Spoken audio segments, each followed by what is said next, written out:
Welcome to WWE Afterlife, and this one is going to be on the Payback PPV that took place last night. Let's go ahead and get things started. The pre-show, or as I like to call it, Sunday Night Heat. Because Sunday Night Heat back in the day, used to kind of do basically what is the pre-show nowadays. Like the announcers would just hype the matches for the night, show video packages for them, stuff like that, and they would have one match that would happen right before the pay-per-view went on the air. So the pre-show really does remind me of Sunday Night Heat in some ways. We had two matches on the pre-show. First off was RTruth versus Stardust. And this is sort of like an undercard little feud going on, I guess. Because there was the King of the Ring match a few weeks ago. Then there was the whole rubber plastic spiders, the little spider gimmick that was going on in that match. So this was like the third match between them. So I guess there was like some kind of feud going on. It was a decent match, R-Truth gets the win, So really nothing much to say about that one. Then the match we had was the Ascension versus Curtis Axel and Macho Mandal. And one interesting thing that I noticed is that apparently they're calling Curtis Axel Axelmania now. So I'm not sure if that's going to be his actual name going forward, or if it was just for this match. I really don't know, but either way, it's interesting. And Curtis Axel's look in particular for this match was just hilarious. When he first walked onto the stage, I could not believe what I was seeing. And he has the whole Hulk Hogan circa 2002 thing going on. He has the red and yellow spandex pants and bandana and all that stuff, And it was just really interesting, And it was a good match, I guess, pretty much what you would expect from this match on the pre-show. Surprisingly, the Ascension won, which, that was a bit of a surprise. I was sure that Mandal and Curtis Axel were going to win, but the Ascension win was a cool little surprise, I guess. I do wish that they would take all four of these guys seriously. But with that said, I was entertained by it, so I guess that, I guess that's what it is, I guess. But anyway, so then we have the actual pay-per-view starting. And the first match was Sheamus versus Dolph Ziggler, Part 2. Last month they faced off in the Kiss Me Arse match at Extreme Rules, and that's the thing about a lot of these matches on the pay-per-view, is that a lot of these matches at Payback are really just rematches from Extreme Rules. I'm kind of mixed on that one. But so this match was actually pretty good. These two were really good in the ring together. And there was one point where Ziggler sort of gets his revenge for Extreme Rules, where he has Sheamus basically kiss Ziggler's arse midway through the match. So I guess that was payback, I guess. And there was also another point in the match where Ziggler ends up headbutting Sheamus, and he ends up busting himself wide open, for real. Just wow. And Sheamus ends up winning shortly afterwards with a bro kick. And it was a pretty good match, Ziggler ended up bleeding, was interesting, And it was a legit, bust, It wasn't like he was bleeding or anything like that. Really wasn't like that. He was legit busted open. He ended up getting some stitches. They ended up showing the picture on Twitter, and it looked. But yeah, so this was a pretty good match. A cool way to start off the pay-per-view. And then the next match was New Day versus Cesaro and Tyson Kidd in a 2-hour 3 falls match. And this one, I I'm really not sure if this was the best match of the night. I think it was. I'd probably say it was. Either that or the main event. I'm really not sure. But this was one of the best matches of the night. These two teams work really well together. The New Day is, like I said before, I think they really are growing on me. I think their characters are evolving very well. Xavier Woods is becoming a great heel mouthpiece for the group. I really like him as a sort of heel, loudmouth, kind of heel. So he's great, and Big E and Kofi Kingston, Cesaro and Tyson Kidd, just really impressive in the ring. So it was a really great match. Definitely one of the best matches of the night. Then we have Bray Wyatt versus Ryback.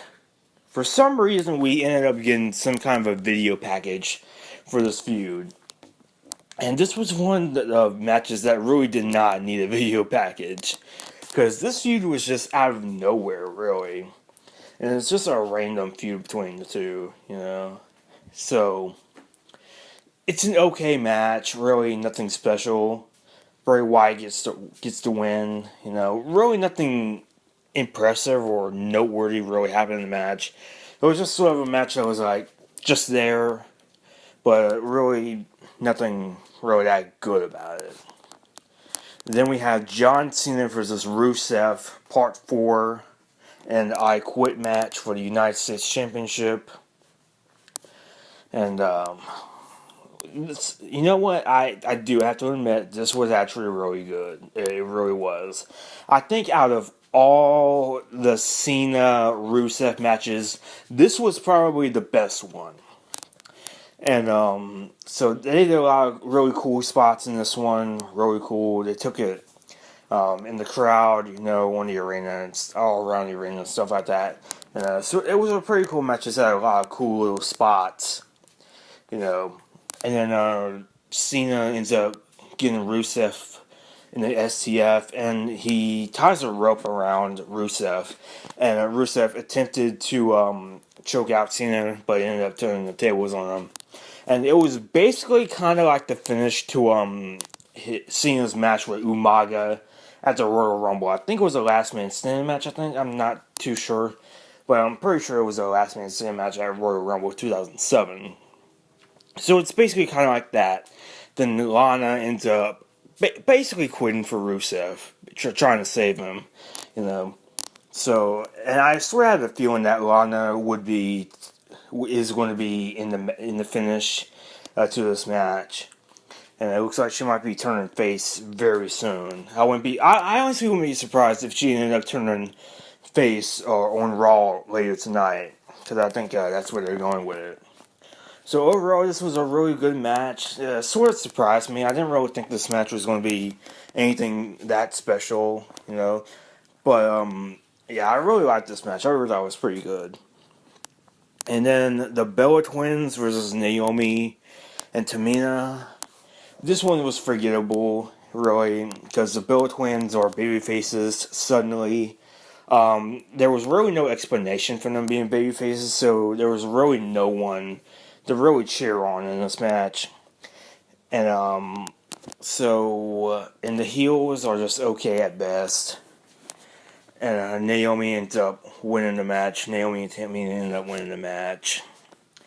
And so it was a forgettable match, not really that great. And King Barrett versus Neville. This was a pretty good match for the most part. And the only thing I didn't like was the finish, because King Barrett ends up getting counted out for whatever reason. And so that was a really weak finish to a good match. But, it protected King Barrett, really, I guess. I would assume that he would have won this match since he just became king. So I would imagine they would give him some kind of a push. And Neville hits the red arrow on Barrett after the match. And so I'm assuming that these two will be two of the guys in the Intercontinental Championship Elimination Chamber match. And speaking of that, they ended up announcing that vacant Intercontinental Championship would be on the line in Elimination Chamber. And they also announced that for the very first time, the tag team titles will be on the line in a first ever tag team Elimination Chamber match. I'm really not sure how that would work, honestly. Like, in the WWE video games, like, there's a ton of, I think ever since SmackDown vs. Raw, they've always had, like, a 3-on-3 elimination match in the Elimination Chamber option. So I assume it would be like that, but with, like, three teams of two, I guess. I really don't know how it would work. Or I've even heard some, like, 6 tag teams. I mean, I really don't know how it's going to work. But I'm really intrigued to see how they're going to do it. So finally, the main event. The Fatal 4-Way match, Seth Rollins versus Dean Ambrose versus Roman Reigns versus Randy Orton.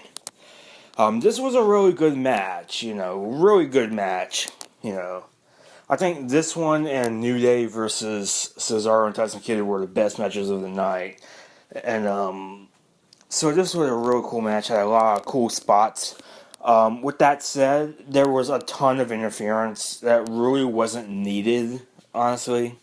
It just kind of kept going overboard, really.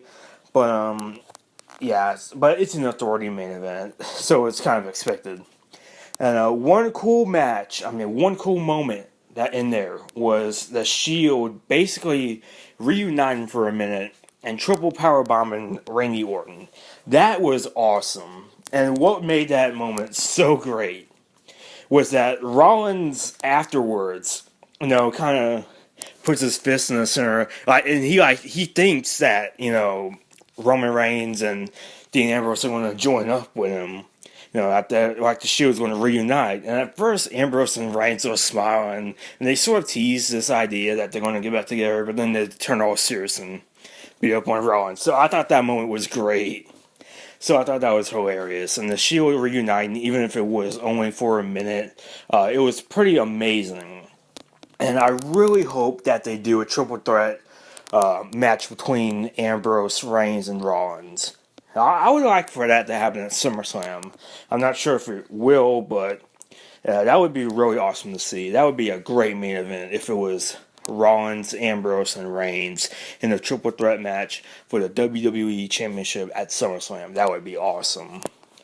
But, so yeah, Rollins ends up hitting the pedigree of all moves on Randy Orton and pinning Randy Orton and retaining this championship. So that was an interesting move for Rollins to use. So overall, that match was pretty good, So overall, Payback, it honestly, it was better than I expected it to be. It really was. I really wasn't expecting this pay-per-view to be anything great. But they really did put on a good show. I thought it was pretty good, So that's all for WWE Afterlife, and I'll see you all next time.